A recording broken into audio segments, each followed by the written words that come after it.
Shri A. Prabhakaran. Sir, നമ്മുടെ രാജ്യത്ത് ഇതര സംസ്ഥാനങ്ങൾക്ക് മാതൃകയായി കഴിഞ്ഞ 5 വർഷത്തിനുള്ളിൽ 8425 കോടി രൂപയുടെ സൗജന്യ ചികിത്സയാണ് കേരളം നൽകിയത്. ഇൻഷുറൻസ് ഇല്ലാത്തവർക്ക് സാർവത്രിക ആരോഗ്യ പരിരക്ഷ നടപ്പിലാക്കുന്നതിന് അനുമതിയും നൽകി. ഇത്തരത്തിൽ പൊതുജനാരോഗ്യ സംവിധാനത്തെ കൂടുതൽ ശക്തിപ്പെടുത്തുന്നതിന് പകരം സ്വകാര്യ ആശുപത്രികളെയും ഇൻഷുറൻസ് കമ്പനികളെയും സഹായിക്കുന്നതായി ഈ നിർദ്ദിഷ്ട ഇൻഷുറൻസ് പദ്ധതി മാറില്ലേ? ഈ പദ്ധതി നടപ്പിലാക്കുന്നതിന് സംസ്ഥാന ഇൻഷുറൻസ് വകുപ്പിനെ കൂടി പരിഗണിക്കുമോ എന്നതാണ് എൻ്റെ ചോദ്യം. മുഖ്യമന്ത്രി. സർ, സംസ്ഥാനത്തെ ഏറ്റവും പാവപ്പെട്ടവർക്കും ഏറ്റവും സാധാരണക്കാർക്കും അവർക്ക് സൗജന്യ ചികിത്സ എത്തിച്ചു കൊടുക്കുന്നതിന് വേണ്ടിയിട്ടുള്ള വളരെ വിശദമായൊരു പദ്ധതിയാണ് ഈ ഇൻഷുറൻസ് പദ്ധതി. സാർ, ഗവൺമെൻറ് ഒരു ഇൻഷുറൻസ് പദ്ധതി ഏർപ്പെടുത്തിയാൽ മെഡിക്കൽ കോളേജ് അടച്ചുപൂട്ടി പോകുമെന്നും ഗവൺമെൻറ് ആശുപത്രി അടച്ചുപൂട്ടി പോകുമെന്നും സ്വകാര്യ ആശുപത്രികൾക്ക് ലാഭം കിട്ടുമെന്നുള്ള വിചിത്രമായ ഒരു വാദമാണ്. അതൊരു കാരണവശാലും അംഗീകരിക്കാൻ പറ്റില്ല. ഈ കാരുണ്യ ഇൻഷുറൻസ് പദ്ധതിയിൽ 2000 ചില്ലാൻ കോടി കൊടുക്കാനുള്ളതിൽ ഏറ്റവും കൂടുതൽ തുക കൊടുക്കാനുള്ളത് എവിടെയാണ്? സ്വകാര്യ ആശുപത്രികളിലാണ്. ഇപ്പോഴത്തെ ഇൻഷുറൻസ് പ്രോജക്റ്റ് ഇപ്പോൾ നടന്നുകൊണ്ടിരിക്കുന്നതും സ്വകാര്യ ആശുപത്രികളെ കൂടി ബന്ധപ്പെടുത്തിയിട്ടാണ്. അപ്പോൾ ഒരു ഇൻഷുറൻസ് പദ്ധതി ഗവൺമെൻറ് കൊണ്ടുവരുമ്പോൾ ആ ഇൻഷുറൻസ് പദ്ധതിയിലെ ഗുണഭോക്താക്കൾക്ക് അവർക്ക് സ്വകാര്യ ആശുപത്രിയിൽ ചികിത്സ നിഷേധിച്ചതിൻ്റെ അർത്ഥം എന്താണ്? അപ്പോൾ അതിനർത്ഥം എല്ലാവരെയും നമ്മൾ മെഡിക്കൽ കോളേജിലേക്കും എല്ലാവരും ഗവൺമെൻറ് ആശുപത്രിയിലേക്കും കൊണ്ടുവരിക എന്നതാണോ? മെഡിക്കൽ കോളേജിൽ ഒരു ബെഡിൽ 3 പേര് കിടക്കുക എന്നാണ് പരാതി. നമ്മൾ അവിടെയുള്ള പേഷ്യൻസിനെ കുറച്ചു കൊണ്ടുവരുകൂടി വേണം. അവിടെയാണ് ഏറ്റവും കൂടുതൽ സാധാരണക്കാർ പോകുന്ന സ്ഥലത്ത്. ഈ ഇൻഷുറൻസ് പദ്ധതിയിൽ സർക്കാർ ആശുപത്രികളും സ്വകാര്യ ആശുപത്രികളും പങ്കാളികളാകും. അത് സ്വകാര്യ ആശുപത്രികളെ പങ്കാളികളാക്കിയില്ലെങ്കിൽ അതിനർത്ഥം നല്ല ചികിത്സ നിഷേധിക്കുന്നു എന്നാണ് ഇൻഷുറൻസിലെ ഗുണഭോക്താക്കൾക്ക്. ഒരു കാരണവശാലും സർക്കാർ അനുവദിക്കില്ല. അതുപോലെ തന്നെ മെഡിക്കൽ കോളേജ് ആശുപത്രികൾ ഉൾപ്പെടെയുള്ള സർക്കാർ ആശുപത്രികൾക്കും ഇപ്പോഴും ഇൻഷുറൻസ് പദ്ധതിയുടെ ഭാഗമാണ്.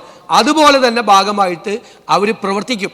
പിന്നെ ഇൻഷുറൻസ് തുക പ്രീമിയം ഗവൺമെൻറ് എത്രയാണ് കൊടുക്കാൻ പോകുന്നത് ആ പ്രോജക്റ്റിൻ്റെ DPR തയ്യാറാക്കി ഇൻഷുറൻസ് കമ്പനികളുമായി എഗ്രിമെൻ്റ് വയ്ക്കുമ്പോൾ മാത്രമാണ് സ്റ്റേറ്റ് ഗവൺമെൻറ് എത്ര കോടി രൂപ ഇൻഷുറൻസ് പ്രീമിയമായി അടയ്ക്കണമെന്ന് തീരുമാനിക്കേണ്ടത്. മാത്രമല്ല വിശദാംശങ്ങൾ തീരുമാനിക്കണം. ഞാൻ കഴിഞ്ഞ ദിവസം സംസാരിച്ചതുപോലെ ഏറ്റവും പാവപ്പെട്ടവർക്ക് പ്രീമിയം കൊടുക്കണ്ട എന്ന് നമ്മൾ തീരുമാനിച്ചു. മാസം 1.5 ലക്ഷം രൂപ ശമ്പളം കിട്ടുന്ന ഒരാൾക്ക് പ്രീമിയം കൊടുക്കണ്ടെന്ന് തീരുമാനിക്കേണ്ട ആവശ്യമുണ്ടോ? അപ്പോൾ അയാൾക്ക് ചിലപ്പോൾ ഒരു നിശ്ചിത തുക ഇതിൻ്റെ അകത്ത് നിന്ന് പ്രീമിയമായി കൊടുക്കാൻ തീരുമാനിക്കേണ്ടി വരും. അത് സംബന്ധിച്ച വിശദാംശങ്ങൾ തയ്യാറാക്കാൻ വേണ്ടിയിട്ടാണ് ഈ 10 കോടി രൂപ വകയിരുത്തിയിരിക്കുന്നത്. അതിനർത്ഥം 10 കോടി രൂപ ഇൻഷുറൻസ് പദ്ധതിക്ക് വകയിരുത്തിയതല്ല, പ്രാരംഭ ചെലവുകൾക്കും DPR തയ്യാറാക്കുന്നതിനും വേണ്ടി നമ്മൾ വാഗ്ദാനം ചെയ്ത ആ പദ്ധതി നടപ്പാക്കുക തന്നെ ചെയ്യും. Second question. സർ, കേവലം 10 കോടി രൂപ മാത്രമാണ് ഈ പദ്ധതിക്ക്. അതിൻ്റെ ഇപ്പോൾ ബഹുമാനപ്പെട്ട മുഖ്യമന്ത്രി അത് മറുപടി പറഞ്ഞു. എന്ന് ഈ പദ്ധതി ആരംഭിക്കും എന്നതിനെ സംബന്ധിച്ച് വ്യക്തമാക്കാമോ? അതോടൊപ്പം സൂപ്പർ സ്പെഷ്യാലിറ്റി ആശുപത്രി സംവിധാനങ്ങൾ പരിമിതമായ പാലക്കാട് പോലുള്ള ജില്ലകളിൽ തൊട്ടടുത്ത സംസ്ഥാനങ്ങളിലെ സൂപ്പർ സ്പെഷ്യാലിറ്റി ആശുപത്രികളെ കൂടി നിർദ്ദിഷ്ട ഇൻഷുറൻസ് പദ്ധതിയുടെ പരിധിയിൽ കൊണ്ടുവരുമോ എന്നതാണ് മുഖ്യമന്ത്രി.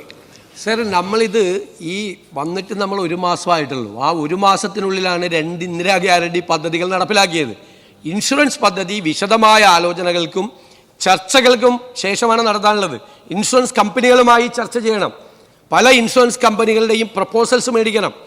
ഗവൺമെൻറ്റിന് വളരെ ഫീസിബിളായ തരത്തിൽ ഇത് പദ്ധതി തടസ്സം കൂടാതെ നടപ്പാക്കാൻ ആവശ്യമായ തരത്തിലാണ്. ഇപ്പോൾ മെഡിസെപ്പ് പദ്ധതി നേരത്തെ കഴിഞ്ഞ ഗവൺമെൻറ് നടപ്പാക്കി. വ്യാപകമായ പരാതികളാണ് ജീവനക്കാരുടെ ഭാഗത്തു നിന്നും. അതിൽ പാനൽ ചെയ്ത ആശുപത്രികളെ കുറിച്ചുള്ള പരാതികളുണ്ട്. ശരിക്കും ഒരുപാട് ആശുപത്രികൾ പാനൽ ചെയ്യപ്പെട്ടിട്ടില്ല. കൃത്യമായ ചികിത്സ അവരുടെ കയ്യിൽ നിന്ന് കോൺട്രിബ്യൂഷൻ മേടിക്കുകയാണ്. സംസ്ഥാന ജീവനക്കാരുടെ കയ്യിൽ നിന്ന് കോൺട്രിബ്യൂഷൻ വാങ്ങിച്ചിട്ട് അവർ ആശുപത്രിയിൽ കിടക്കുമ്പോൾ അവർക്ക് കൃത്യമായ ചികിത്സ കിട്ടുന്ന ആശുപത്രി ആ പാനലിലില്ല. ഏറ്റവും കൂടുതൽ നേത്രരോഗ ആശുപത്രികളാണ് എൻ്റെ ലിസ്റ്റിലുള്ളത്. ഇന്ന് സർക്കാർ ജീവനക്കാർ മുഴുവൻ നേത്രരോഗമുള്ളവരാണോ? അല്ല. അപ്പോൾ അങ്ങനെ ഒരുപാട് പാളിച്ചകൾ പറ്റിയിട്ടുണ്ട്. അപ്പോൾ ഇതൊക്കെ നമ്മുടെ അനുഭവങ്ങളാണ്. ഞാൻ കുറ്റപ്പെടുത്തി പറഞ്ഞല്ല, ഓരോ അനുഭവങ്ങളാണ്. അപ്പോൾ കൃത്യമായി എല്ലാവർക്കും ചികിത്സ ഉറപ്പുവരുത്തുന്ന തരത്തിൽ നല്ല ചികിത്സ കിട്ടണ്ടേ? നമുക്ക് ഏറ്റവും പ്രശ്നം എന്ന് വെച്ചാൽ നമ്മുടെ സംസ്ഥാനത്തെ രോഗങ്ങളുടെ ഒരു വിവരം കൂടി നമ്മൾ അറിയണം. ക്യാൻസർ വർദ്ധിച്ചു വരികയാണ്, ലിവർ ട്രാൻസ്പ്ലാന്റേഷൻ കൂടുകയാണ്, കിഡ്നി ട്രാൻസ്പ്ലാന്റേഷൻ കൂടുകയാണ്, അപൂർവ രോഗങ്ങൾ വർദ്ധിക്കുകയാണ്. സംസ്ഥാനത്തിൻ്റെ ആരോഗ്യസ്ഥിതി വളരെ ഗൗരവമാണ്. അപ്പോൾ അതിന് ഭയങ്കര ചികിത്സാ ചെലവാണ്. ഇപ്പോൾ ഒരു ഹാർട്ട് മാറ്റിവെക്കുന്നതിന് 35 ലക്ഷം രൂപയാണ് പറഞ്ഞത്. ബൈപ്പാസ് സർജറിയുടെ ഇത് കൂടി, സ്റ്റെൻഡ് ഇടാൻ വേണ്ടിയിട്ടുള്ള പൈസ കൂടി, ലിവർ ട്രാൻസ്പ്ലാന്റേഷൻ വലിയ തുകയാണ്. ഏറ്റവും പാവപ്പെട്ട കുടുംബത്തിലെ ഒരാൾക്ക് ഒരു രോഗം വന്നാൽ തലമുറകളോളം അവർ കടക്കണിയിലാകുന്ന സ്ഥിതിയിലേക്ക് പോവുകയാണ്. കേരളത്തിലെ ആരോഗ്യരംഗത്ത് ഒരുപാട് രോഗങ്ങൾ വരികയാണ്. നമ്മൾ അതിനെല്ലാം കൂടി അഡ്രസ്സ് ചെയ്തുകൊണ്ടുള്ള വളരെ വിശദമായൊരു പദ്ധതി തയ്യാറാക്കി തീർച്ചയായും നടപ്പാക്കുക തന്നെ ചെയ്യും. അതിൻ്റെ എന്ന് തുടങ്ങും എന്ന് ആ പദ്ധതിയുടെ റിപ്പോർട്ട് കിട്ടിക്കഴിഞ്ഞാൽ അപ്പോൾ പ്രഖ്യാപിക്കും.